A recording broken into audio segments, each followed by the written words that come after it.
If you know all the languages of the world and you don't know your mother tongue or the language of your culture, that is enslavement.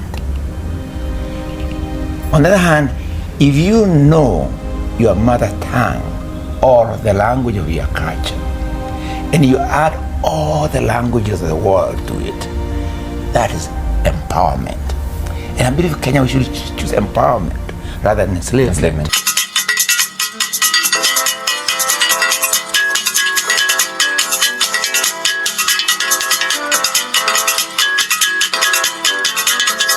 Here came my fellow Africans. I came to bury Caesar, not to praise Caesar. The evil that men do lives after them. The good is all interred with their bones, so let it be with Caesar.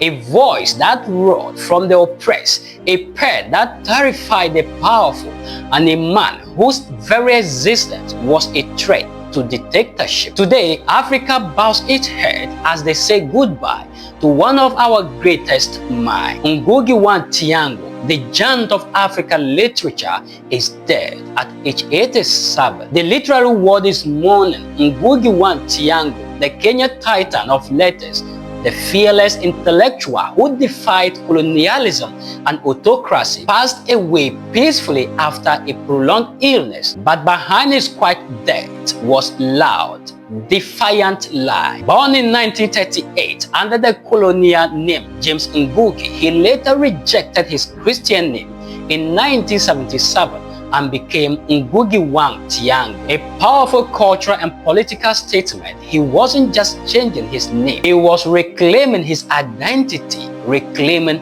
Africa. To him, English was not just a language, it was a tool of domination. So he dropped it. He began writing in Gikuyu, his mother tongue, sparked revolution in African literature. Ngũgĩ's novels weren't just stories, they were bombs. His books exposed inequality, corruption, colonial hangovers, and the betrayal of independence, and the Kenyan government noticed. In 1977, after his revolutionary play, Ngahika Ndinda, I Will Marry When I Want, he was thrown into jail without trial. His crime? Waking up the poor and terrifying the elites. Even after his release, he was not safe. There were whispers of a hit list, and Ngũgĩ was on it. In 1982, after going abroad for literary tour, intelligence reached him.